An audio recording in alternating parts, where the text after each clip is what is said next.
Juges, chapitre 9. Abimélec, roi de Sichem.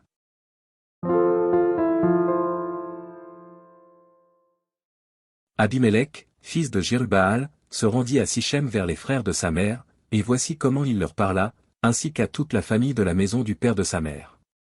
Dites, je vous prie, aux oreilles de tous les habitants de Sichem, vaut-il mieux pour vous que 70 hommes, tous fils de Jérubbaal, dominent sur vous, ou qu'un seul homme domine sur vous? Et souvenez-vous que je suis votre os et votre chair. Les frères de sa mère répétèrent pour lui toutes ces paroles aux oreilles de tous les habitants de Sichem, et leur cœur inclina en faveur d'Abimélec, car ils se disaient, c'est notre frère. Ils lui donnèrent 70 cycles d'argent, qu'ils enlevèrent de la maison de Baal-Bérith. Abimélec s'en servit pour acheter des misérables et des turbulents, qui allèrent après lui. Il vint dans la maison de son père à Ophra, et il tua ses frères, fils de Jérubbaal, 70 hommes, sur une même pierre. Il n'échappa que Jotham, le plus jeune fils de Jérubbaal, car il s'était caché. Tous les habitants de Sichem et toute la maison de Milo se rassemblèrent, ils vinrent, et proclamèrent roi Abimélec, près du chêne planté dans Sichem. Jotham en fut informé.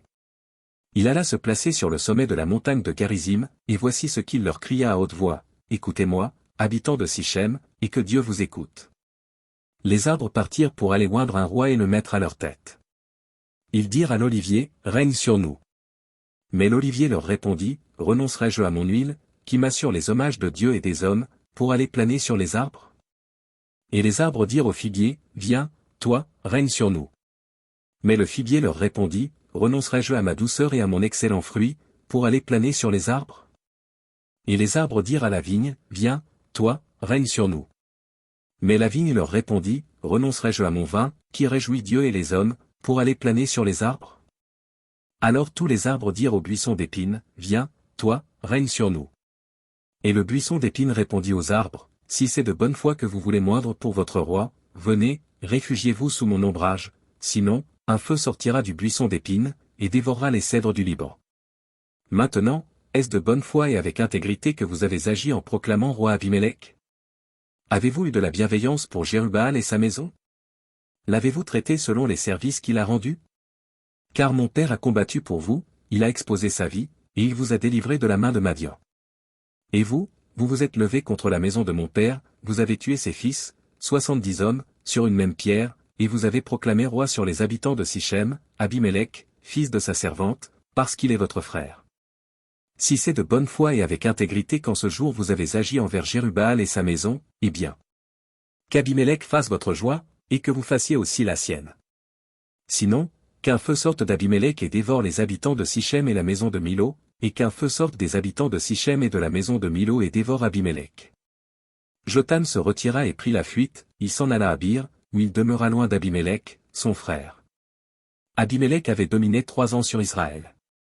Alors Dieu envoya un mauvais esprit entre Abimélec et les habitants de Sichem, et les habitants de Sichem furent infidèles à Abimélec. Afin que la violence commise sur les 70 fils de Jérubbaal reçût son châtiment, et que leur sang retombât sur Abimélec, leur frère, qui les avait tués, et sur les habitants de Sichem, qui l'avaient aidé à tuer ses frères.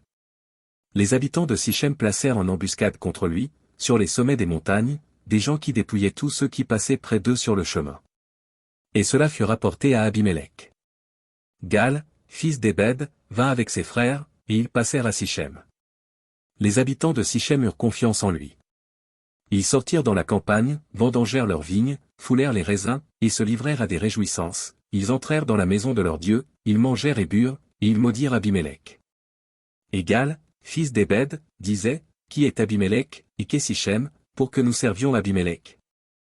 N'est-il pas fils de Jérubbaal, et Zéboul n'est-il pas son commissaire? Servez les hommes de Hamor, père de Sichem, mais nous, pourquoi servirions-nous Abimélec? Oh! Si j'étais le maître de ce peuple, je renverserais Abimélec. Et il disait d'Abimélec, renforce ton armée, mets-toi en marche. Zéboul, gouverneur de la ville, apprit ce que disait Gal, fils d'Ébed, et sa colère s'enflamma. Il envoya secrètement des messagers à Abimélec, pour lui dire, voici, Gal, fils d'Ébed, et ses frères, sont venus à Sichem, et ils soulèvent la ville contre toi. Maintenant, pars de nuit, toi et le peuple qui est avec toi, et mets-toi en embuscade dans la campagne. Le matin, au lever du soleil, tu fondras avec impétuosité sur la ville. Et lorsque Gal et le peuple qui est avec lui sortiront contre toi, tu lui feras ce que tes forces permettront. Abimélec et tout le peuple qui était avec lui partirent de nuit, et ils se mirent en embuscade près de Sichem, divisés en 4 corps. Gal, fils d'Ébed, sortit, et il se tint à l'entrée de la porte de la ville. Abimélec et tout le peuple qui était avec lui se levèrent alors de l'embuscade.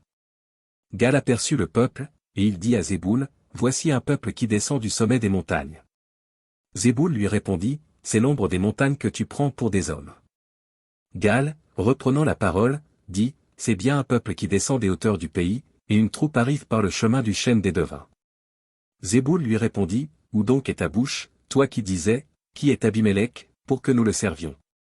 N'est-ce point là le peuple que tu méprisais? Marche maintenant, livre-lui bataille. » Gal s'avança à la tête des habitants de Sichem, et livra bataille à Abimélec. Poursuivi par Abimélec, il prit la fuite devant lui, et beaucoup d'hommes tombèrent morts jusqu'à l'entrée de la porte. Abimélec s'arrêta à Aruma. Et Zéboul chassa Gal et ses frères, qui ne purent rester à Sichem. Le lendemain, le peuple sortit dans la campagne. Abimélec, qui en fut informé, prit sa troupe, la partagea en 3 corps, et se mit en embuscade dans la campagne. Ayant vu que le peuple sortait de la ville, il se leva contre eux, et les battit. Abimélec et les corps qui étaient avec lui se portèrent en avant, et se placèrent à l'entrée de la porte de la ville, 2 de ces corps se jetèrent sur tous ceux qui étaient dans la campagne, et les battirent. Abimélec attaqua la ville pendant toute la journée, il s'en empara, et tua le peuple qui s'y trouvait. Puis il rasa la ville, et y sema du sel. À cette nouvelle, tous les habitants de la tour de Sichem se rendirent dans la forteresse de la maison du dieu Bérite. On avertit Abimélec que tous les habitants de la tour de Sichem s'y étaient rassemblés. Alors Abimélec monta sur la montagne de Tsalmon, lui et tout le peuple qui était avec lui. Il prit en main une hache, coupa une branche d'arbre, l'enleva et la mit sur son épaule. Ensuite il dit au peuple qui était avec lui, « Vous avez vu ce que j'ai fait, hâtez-vous de faire comme moi. » Et ils coupèrent chacun une branche, et suivirent Abimélec, ils placèrent les branches contre la forteresse, et l'incendièrent avec ceux qui y étaient. Ainsi périrent tous les gens de la tour de Sichem, au nombre d'environ 1000, hommes et femmes. Abimélec marcha contre Thébès. Il assiégea Thébès, et s'en empara. Il y avait au milieu de la ville une forte tour, où se réfugièrent tous les habitants de la ville, hommes et femmes, ils fermèrent sur eux, et montèrent sur le toit de la tour. Abimélec parvint jusqu'à la tour, il l'attaqua, et s'approcha de la porte pour y mettre le feu. Alors une femme lança sur la tête d'Abimélec un morceau de meule de moulin, et lui brisa le crâne. Aussitôt il appela le jeune homme qui portait ses armes, et lui dit, « Tire ton épée, et donne-moi la mort, de peur qu'on ne dise de moi, c'est une femme qui l'a tué. » Le jeune homme le perça, et il mourut. Quand les hommes d'Israël virent qu'Abimélec était mort, ils s'en allèrent chacun chez soi. Ainsi Dieu fit retomber sur Abimélec le mal qu'il avait fait à son père, en tuant ses 70 frères. Et Dieu fit retomber sur la tête des gens de Sichem tout le mal qu'ils avaient fait.